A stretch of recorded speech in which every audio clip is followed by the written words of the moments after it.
It's been delayed, the story has been heavily changed, and it's finally, at long last, in cinemas across the UK right now. Disney and Pixar's newest film, Elio. So let's talk about it.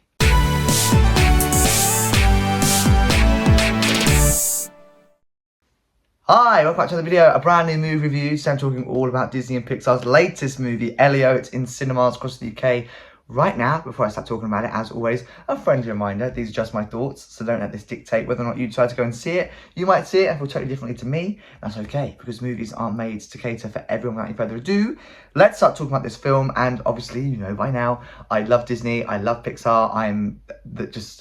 Disney have my heart. I'm going to Disney World very soon in Florida. I'm just buzzing for it. And of course, I really couldn't wait for this film. I didn't get to see it on opening night, sadly, which I've ruined now, my Disney opening night streak. I've seen pretty much every film, I would say, since Lightyear, I believe. Lightyear? Or Encanto? It might be Encanto. Something like that. Quite a long time, quite a massive chunk of Disney films. All of them, Lilo and Stitch, Snow White, all of them I've seen on opening night. And I didn't manage to catch Elio on opening night, so that's my streak ruined. But I did go and see it yesterday, and I was really excited to see it. Obviously, we were meant to get this before Inside Out 2. We were meant to have Elio first, and then Inside Out 2, both in the same year, but it got delayed due to the Hollywood strikes, if you can remember that. And since then, the story actually changed. I think they kind of, having postponed this film, they took the time to work on the story a bit more, and they actually changed a few aspects of the film. So it's not actually what it looked like when we got the first teaser trailer, I think, maybe nearly 2 years ago now. So very good. And it's got some really good reviews. It's sitting at a really high score on the tomato meter, Rotten Tomatoes. It's good. It's got really good reviews, and you know, a lot of people are saying it feels like an instant classic Pixar. It feels like classic Pixar vibes. And as much as I don't want to disagree with those reviews, I don't think it's classic Pixar. When I think of classic Pixar, I think of Toy Story, I think of The Incredibles, I think of WALL-E. I'm just looking over there actually at my Pixar collection. I think of Finding Nemo, I think of Monsters Inc. All of those are classic Pixar. It doesn't feel like classic Pixar. However, it does feel like Pixar. It feels really good Pixar, but it feels like modern Pixar in a really good way. And I know that most modern Pixar actually has had a lot of hot takes on it. A lot of people haven't been overly impressed with the classic Pixar films, but I thought it was really good. And I do think it's getting a lot of good reviews, and rightly so, because this is a truly original story.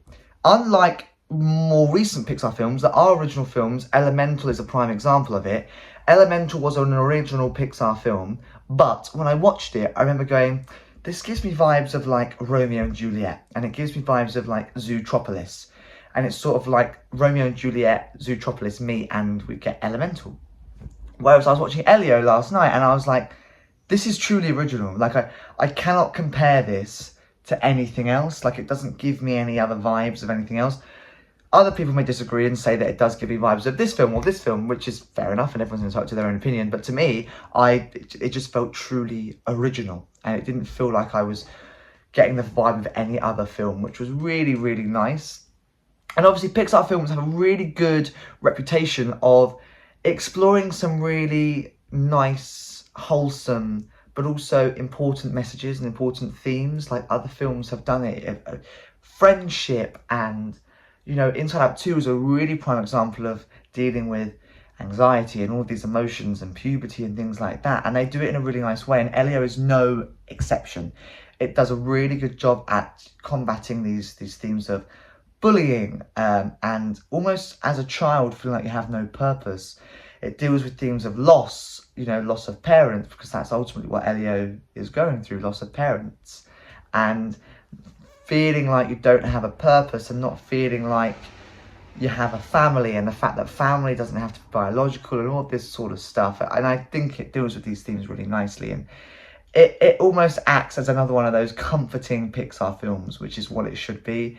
Really nice moments of humour dotted throughout the film, nice pace to the film. I do feel like at times, sometimes it was like, I'm not really sure what the end goal is here, because the end goal from the get-go sort of felt like the end goal was Elio wants to get into space, and then within half an hour we were in space, and I was like, okay, what's next? But as soon as I thought those things, the sooner it was, okay, now we've got a new end goal. So it was really nice. I liked the way they presented the story. It was fun. It was Pixar. And I really, really do think that this should be seen on the big screen. I think a lot of people aren't going to see it on the big screen because they're like, well, there's no point. I'll just wait for it to come on Disney+, which I think is a really bad mentality to be in. This should definitely be experienced on the big screen. It was great to watch. It was great to listen to in the big screen. The colours were extraordinary. The animation, as always, is as crisp as ever, looking gorgeous. Gorgeous, gorgeous. So 100% one to go and check out on the big screen if you're a Disney and Pixar fan, or if you're an Alien fan. If you're a fan of Alien films, this is 100% going to be for you, and I would definitely recommend it to you if you do go and check it out. So there you go. That's what I've got to say on Elio in cinemas across the UK right now. Before I wrap up this movie review, as always, what do I rate it out of 10? Will it be joining my DVD collection where all my Pixar films are over there? You can't actually see them, but will it be joining the collection? Well, I'm giving this film an 8 out of 10. Very, very good.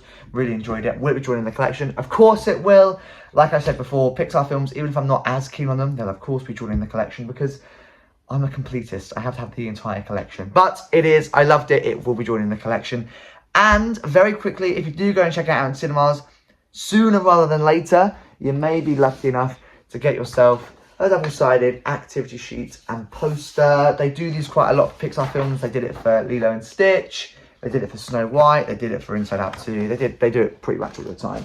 So if you head on quickly down to your local cinema, while stocks last, you may be lucky enough to grab yourself a double-sided poster and activity sheet. And as always, in the description below is the movie plot, a link to the movie trailer, as well as a link to my movie review playlist, which features every single movie review that I've ever done. Plenty more to come soon, including many more Disney films. Disney are bombarding us with tons more films this year. We've still got Freakier Friday coming out this summer, and Zootropolis 2, a big year for Disney. Loads of films that they're dropping, and still more to come very soon. You'll hear my thoughts on those 2 films later on in the year, and of course, every other film that comes before that, including the new F1 film that drops in cinemas next week. I'm catching that on opening night, so you'll hear my review and my thoughts on that very soon. Other than that, thank you very much for watching this video, and I shall see you in another one very soon.